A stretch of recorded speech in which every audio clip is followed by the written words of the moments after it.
لله وكفى وسلام على عباده الذين اصطفى خصوصا على حبيبه سيدنا محمد المصطفى طب القلوب ودوائها وعافية الأبدان وشفائها ونور الأبصار وضيائها وقوة الأرواح وغذائها وعلى آله وأصحابه وأحبائه وخدامه وشهداء محبته وأولياء أمته وابنه الكريم سيدي شيخ عبد القادر غوث الأعظم الجيلاني أجمعين أما بعد أعوذ بالله من الشيطان الرجيم بسم الله الرحمن الرحيم وأنتم الأعلون إن كنتم مؤمنين آمنت بالله صدق الله العظيم وبلغنا رسوله النبي الأمين الكريم ونحن على ذلك لمن الشاهدين والشاكرين والحمد لله رب العالمین۔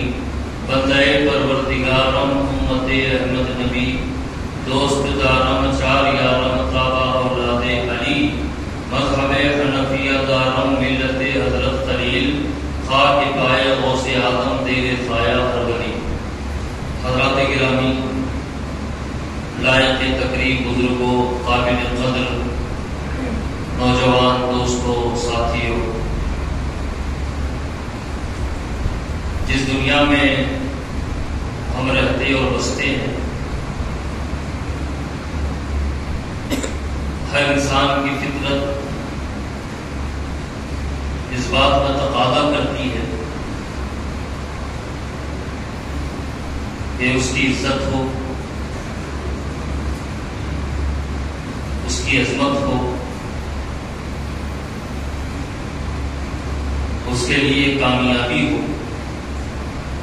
اس کے لیے کامرانی ہو، اس کی شہرت ہو، اس کی مقبولیت ہو، اور وہ ایک باوقار شخصیت کے طور پر پہچانا جائے۔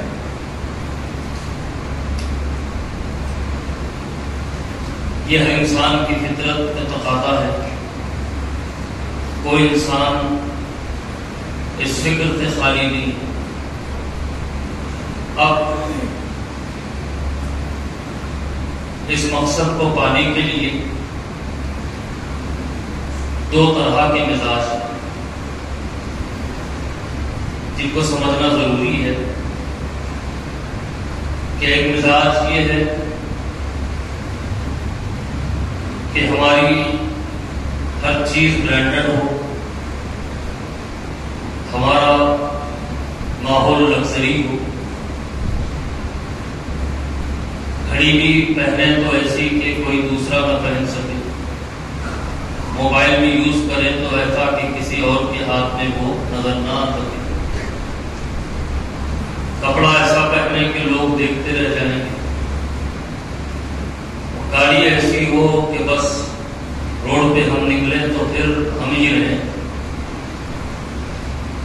گھر بڑا عالیشان ہو، اثر رسوخ ہو، وی آئی پی سے تعلقات ہو، اس بنیاد پر ہم پہچانے جائیں۔ جب یہ چیزیں ہمارے پاس ہوگی تو ہمارا شمار کامیاب لوگوں میں ہوگا، ہمارا شمار باوقار شخصیات میں ہوگا۔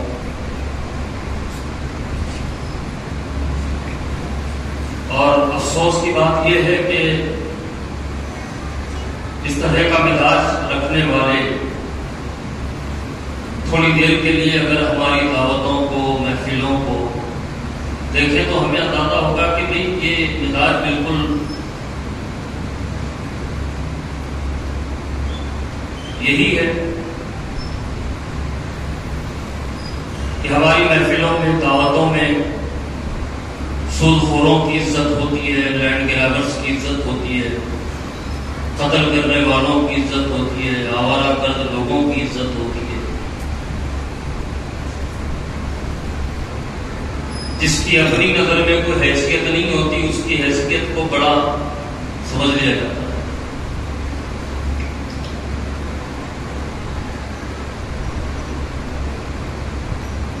اور ایک مزاج ہے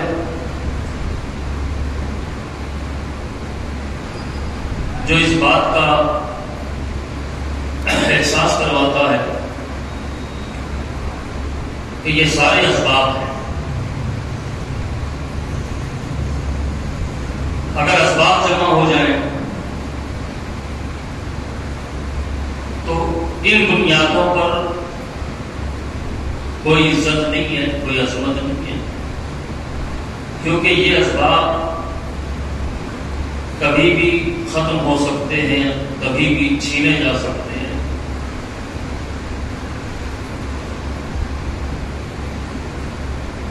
اور مزاج یہی ہے، نظام یہی ہے کہ بعض ایسے ہیں کہ جن کے پاس کوئی سبب نہیں تھا، آج وہ سارے اسباب سے بھرے پڑے ہیں. اور کچھ وہ تھے جن کے پاس ہر سبب موجود تھا، آج وہ یہ سوچ رہے ہیں کہ بھائی بے سبب کیوں جی رہے ہیں. اور اسی کو کسی نے کہا کہ ایسے ویسے کیسے کیسے ہو گئے، اور کیسے کیسے ایسے ویسے ہو گئے.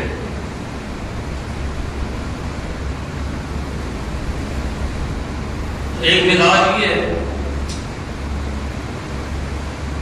اسباب سے زیادہ ان کی توجہ اس بات پر ہوتی ہے کہ ہماری عزت، ہماری عظمت، ہماری کامیابی، ہماری کامرانی، ہماری سربلندی، ہماری عزت، ہماری عظمت، ہماری شہرت، ہماری مقبولیت، ہمارا وقار اسباب کی بنیاد پر نہیں بلکہ مسبب الاسباب سے اپنے تعلق کی بنیاد پر. اور عزیزان گرامی یہ حقیقت ہے. اللہ سبحانہ و تعالیٰ نے، آپ اس کو ایک طرح کا اعلان بھی سمجھ لیں، آپ اس کو اللہ کا کیا ہوا وعدہ سمجھ لیں. وَأَنْتُمُ الْأَعْلَوْنَ إِن كُنتُم مُؤْمِنِينَ، اور تم ہی سر بلند رہو گے، تم ہی کامیاب رہو گے بشرطے کہ تم مومن کامل ہو جاؤ. اگر تم دنیاوی اعتبار سے بلند ہونا چاہتے ہو تو یہ اسباب تمہارے لیے کافی ہیں. لیکن تم دنیا میں بھی بلند رہنا چاہتے ہو، دنیا میں بھی وی آئی پی بن کر رہنا چاہتے ہو، اور آخرت میں بھی وی آئی پی بنے رہنے کی تم کو جستجو ہے، آرزو ہے، تمنا ہے، تو تم کو کسی بھاگ دوڑ کی ضرورت نہیں ہے، بس تم مومن کامل ہو جاؤ. اب دنیاوی جو اسباب ہیں، اگر کسی نے یہ سمجھ لیا کہ یہ میری عزت کا سبب ہے، اس کے لیے اسی بڑی محنت کرنی پڑے گی، بڑی مشقت اٹھانی پڑے گی. حرام حلال کا فرق ختم کرنا پڑے گا، اپنوں کو دور کرنا پڑے گا، غیروں کو اپنا بنانا پڑے گا. لیکن دنیا و آخرت میں اگر ہم کامیابی چاہتے ہیں تو ہمیں یہ سارے گرے پڑے کام کرنے کی ضرورت نہیں پڑے گی، بلکہ اپنے آپ کو در مصطفیٰ پہ ڈالنے کی ضرورت ہے. حضور کی نسبت میں کامل ہو جاؤ، حضور کی کامل غلامی کو اپنا لو، حضور کی سنتوں کے مطابق زندگی گزارو، اور حضور کی مرضی کے اپنے آپ کو تابع کر لو. حضور پاک صلی اللہ علیہ وسلم کی رضا کس میں ہے وہ کام کرو. حضور صلی اللہ علیہ وسلم کی ناراضگی جس کام میں ہے اس کام کو چھوڑ دو ہی نہیں بلکہ ادھر نظر بھی اٹھا کے مت ڈالو. بھاگ دوڑ کی ضرورت نہیں ہے، بس اپنے آپ کو در مصطفیٰ پر ڈال دینے کی ضرورت ہے. کامیابی ہمارے لیے ہے، کامرانی ہمارے لیے ہے، عزت ہماری بنے گی، عظمت کے ڈنکے ہمارے بجیں گے. عزیزان گرامی، اگر ہم اپنے ماضی کو دیکھیں تو ہمیں اندازہ ہوگا کہ مختصر تعداد میں تھے تب بھی ساری دنیا پر خوف، روب، دبدبا، ہیبت مسلمانوں کی تاریخ تھی. اور آج مردم شماری میں ایمانداری نہیں ہوتی. اگر ہو جائے تو پتا چلے کہ ساری دنیا میں اس وقت الحمدللہ مسلمان ہی سب سے بڑی قوم ہے. اعداد و شمار جن کے پاس ہوتا ہے وہ ایماندار لوگ نہیں ہوتے. ان کو پتا ہوتا ہے کہ صحیح تعداد اگر آ جائے تو پھر ان کے سینے پھول جائیں گے، یہ کسی کے باپ کو خاطر میں نہیں لائیں گے. یہ ان کو برا اندازہ ہے، بھرپور اندازہ ہے. تو عزیزان گرامی، یہ خوف، دبدبا، روب، ہیبت اس وجہ سے نہیں تھی کہ یہ VIP لوگ ہیں، ان کی ہر چیز برانڈڈ ہے، ان کا لگژری لائف اسٹائل ہے. روب دبدبا اس لیے نہیں تھا. روب دبدبا اس لیے تھا کہ کھانے کو نوالا نہیں ہے، پہننے کو صحیح طور پر لباس نہیں ہے، لیکن ان کا دل محبت رسول کا مدینہ بنا ہوا ہے. خوف الہی سے یہ کانپنے والے لوگ ہیں.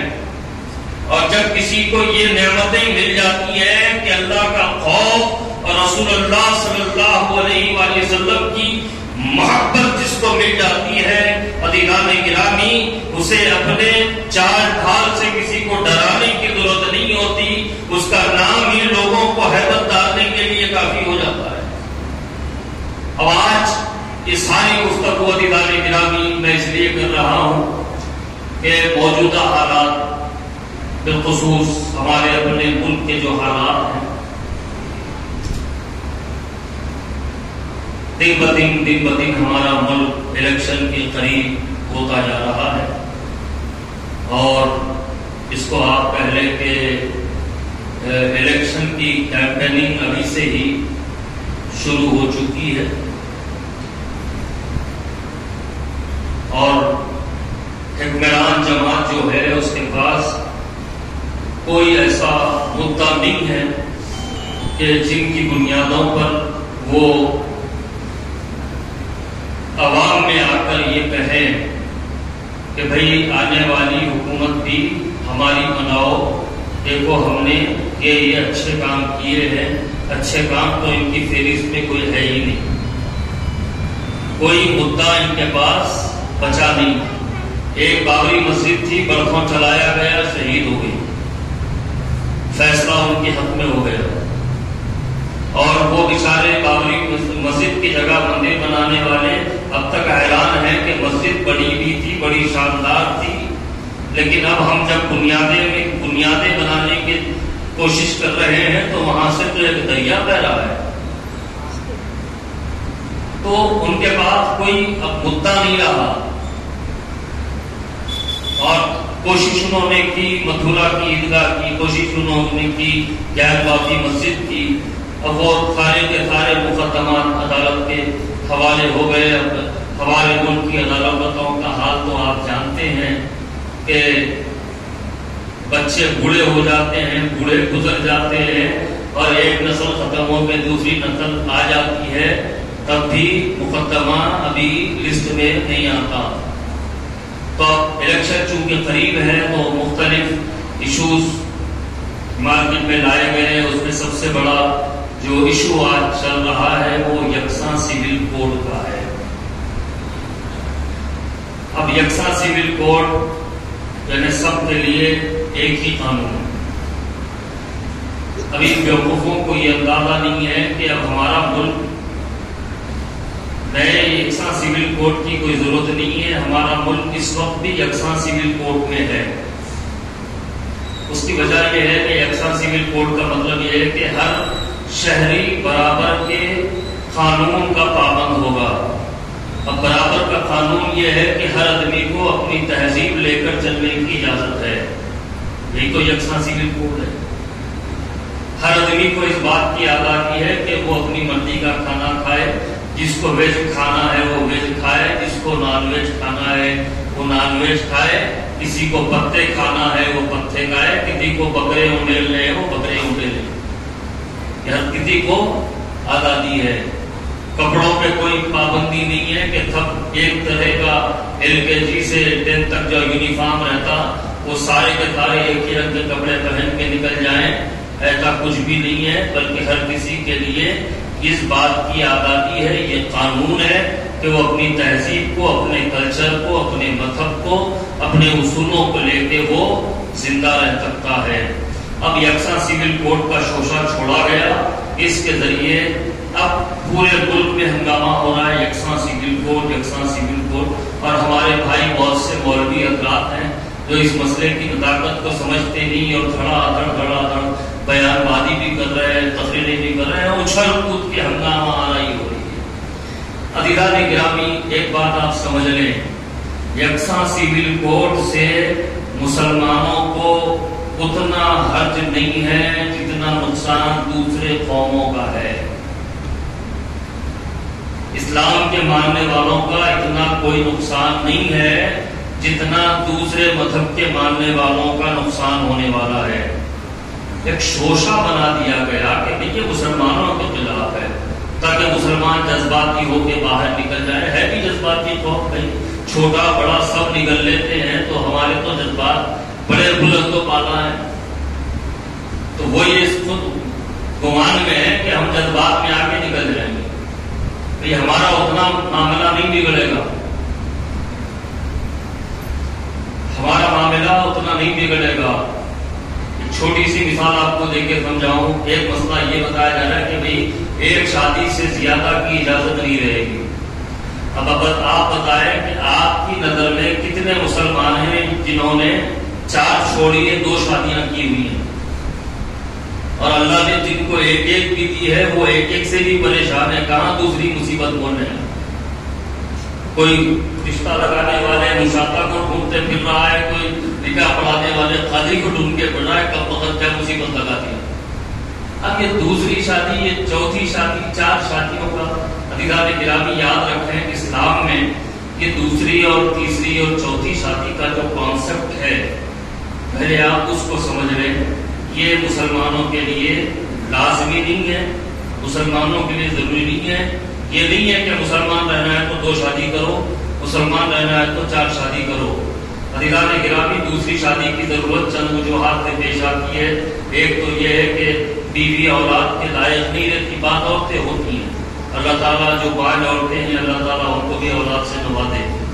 بعض عورتیں ہوتی ہیں جن کو اولادیں نہیں ہوتی، اور نسل چلانے کے لیے ایک تو ضرورت ہے تو وہ دوسرا نکاح کر لے۔ بعض عورتیں ہوتی ہیں بیمار ہوتی ہیں، شوہر کے لائق نہیں ہوتی ہیں، تو شوہر کے اپنے بھی کچھ انسانی تقاضے ہیں تو ان کو پورا کرنے کے لیے دوسرا نکاح کر لے۔ اور ایک وجہ اور ایک سبب یہ بھی ہے کہ کوئی غریب ہے، مجبور ہے، لاچار ہے، کوئی اس کا کفیل نہیں ہے، وہ دنیا میں اکیلی ہے، تو اس کو ایک مضبوط سہارا دینے کے لیے اس سے نکاح کر لیا جائے۔ تو یہ نکاح کی یہ صورتیں اسباب ہیں، وجوہات ہیں۔ اب اس کے علاوہ یہ لازمی نہیں، تو ہمیں ڈرنے کی ضرورت ہی نہیں ہے کہ بھائی یکساں سول کوڈ ہوگا تو پھر یہ 4 شادیوں کا سلسلہ ختم ہو جائے گا۔ دوسرے کی ہمت نہیں ہے یار ہماری۔ تو یہ 4 شادیوں کا شوشہ کاموں کا کہ چھوڑا گیا۔ اب یکساں سول کوڈ اگر آئے گا، 4 شادیوں پر پابندی لگے گی، ایک کے علاوہ دوسرے نہیں کر سکتے، تو پھر آسام اور سکم کی وہ عورتیں کیا کریں جو 4 مردوں کی ایک ہی بیوی ہوا کرتی ہیں؟ تو ہم سے زیادہ تو نقصان ان کا ہو گیا۔ تو روڈ پہ نکلنا ہے تو وہ نکلیں، توڑم تاری کرنی ہے تو وہ کریں، ہمیں ضرورت نہیں ہے۔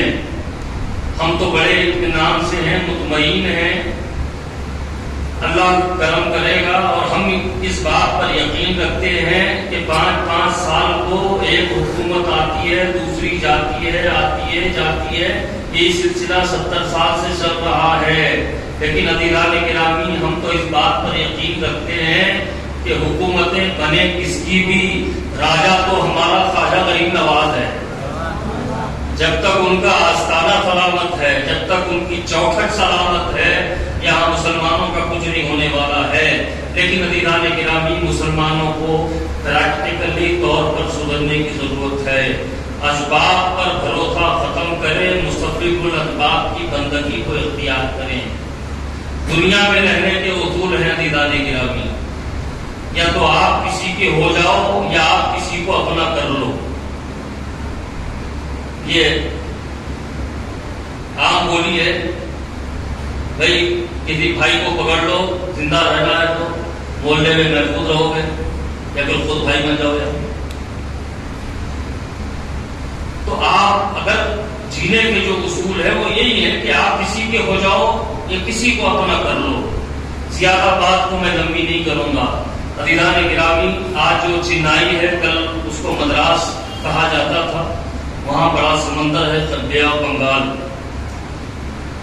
تو انگریزوں کی جب حکومت تھی، اب آپ دیکھیں یہ مسلم پرسنل میں کنٹرول کی بات ہو رہی ہے کہ بھئی ایک ملک ہے، عجیب منطق، ایک ملک ہے دو قانون کیسے چلیں گے؟ بھئی وزیر اعظم ہے تو کچھ تمیز بھی ہونی چاہیے، سوچ سمجھ بھی تو ہونی چاہیے. ایک ملک ہے دو قانون کیسے چلیں گے؟ لہذا مسلم پرسنل ووٹ کو ختم کرو. عزیزان گرامی، ملک ایک ہی ہے، قانون ایک ہی ہے. ایسا نہیں ہے کہ کوئی قتل کر دے تو مسلمان اٹھ کے یہ کہے گی کہ بھئی قتل ہونے والا بھی مسلمان ہے، قتل کرنے والا بھی مسلمان ہے، لہذا ہم قاتل کی گردن ماریں گے.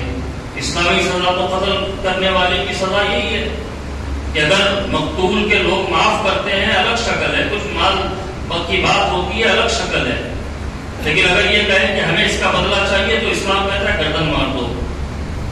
لیکن ہم کیا کرتے ہیں، یہاں کی عدلیہ پہ ہمیں بھروسہ ہوتا ہے. ویسے کئی معاملات ہیں، چوری ہوئی، گیا 10 دن میں 15 دن میں بل لے کے واپس آ جاتا، قانون ایک ہی ہے. وہ مسلمان ہے تب بھی وہ جیل کو جائے گا، 10-15 دن میں آئے گا، مقدمہ چلے گا، وہ الگ بات ہے کہ کب تک چلے گا. لیکن اسلامی سزا کیا ہے؟ چوری کی ہاتھ کاٹ دو. ایسا کوئی قانون مسلمان یہ نہیں کہتے کہ یہ بات لاگو ہونی چاہیے. تو قانون ایک ہی ہے.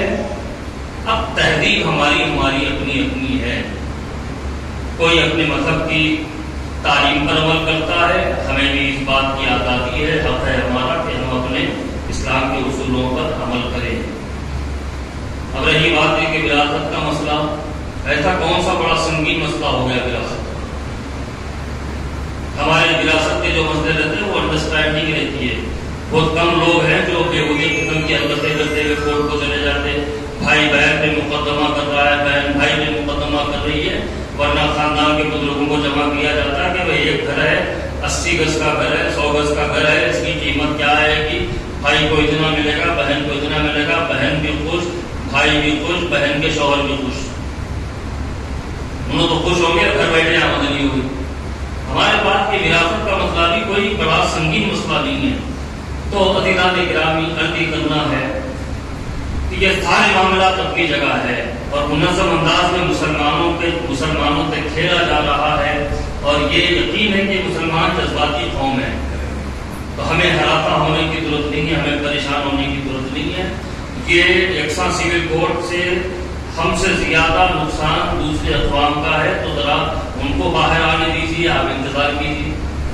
جب وہ باہر ہو جائیں تو پھر ہم بھی ان کے ساتھ ہو جائیں گے انشاءاللہ. وہ باہر تو آئیں، لیکن صرف مسلمانوں کو باہر نکالنے کی سازش ہو رہی ہے. مسلمان ان معاملات میں اپنے آپ کو نیوٹرل بنا کے رکھیں. جو مسلمان قیادت کی دعوے داری رکھتے ہیں وہ ان معاملات کو دیکھ رہے ہیں. اللہ تعالیٰ انہیں استقامت دے، ایمانداری کی دولت دے، ان کو مالا مال کرے. بات ہو رہی تھی، میں عرض کر رہا تھا کہ ہم اپنے آپ کو دیکھیں، ہم کہاں ہیں، اور یہ واقعہ اپنے ذہنوں میں رکھیں. آج چنائی ہے، کل مدراس تھا، سمندر تھا، بے آف بنگال کا کنارہ تھا، انگریزوں کی حکومت تھی، ان کا اقتدار تھا. ایک انگریز آفیسر اپنی بیوی کے ساتھ سمندر کے کنارے تفریح کو نکلا، اور سمندر کے کنارے ایک دیوانہ مذہوب قسم کا آدمی اس نے ایک گڑھا بنایا ریتی میں، پانی آیا، لہر آئی، پانی تھوڑا رک گیا، لہر گئی، لیکن پانی اس میں رکا رہا۔ اب اس قلندر کے ہاتھ میں ایک چھڑی ہے، اب وہ چھڑی سے پانی میں مار رہا ہے، اور جب چھینٹے اچھل رہے ہیں تو وہ مسکرا رہا ہے دیکھ دیکھ کے وہ منظر۔ یہ دیوانہ ہے، مجذوب ہے، قلندر ہے، ماحول کی کوئی اسے پرواہ نہیں ہے، وہ تو بس اپنی دنیا میں مست ہے۔ وہ گڑا ہے، چھوٹا تھا، چھڑی مار رہا ہے اور چھینٹے اچھل رہے ہیں۔ اسی وقت وہاں سے انگریز جو آفیسر تھا وہ اپنی بیوی کے ساتھ گزرا، تو یہ اپنا کام جاری رکھے ہیں، چھڑی مار رہے ہیں گڑے، چھینٹے اچھل رہے ہیں۔ اب وہ چھینٹے اچھل کر وہ انگریز کی بیوی، انگریز کی میم کے کپڑوں پہ گر گئے۔ اب وہ جھٹ سے اپنے کپڑوں پہ توجہ کی تو اب اس سے زیادہ اس کے میاں کو غصہ آ گیا، اس نے ایک تھپڑ جڑ دیا یہ قلندر مسعود۔ اب یہ مسعود بیچارہ اپنے گھر میں مصروف تھا، اچانک تھپڑ آیا، یہ کھایا، دیکھا، کام پڑ گیا، اپنی چھری مارا۔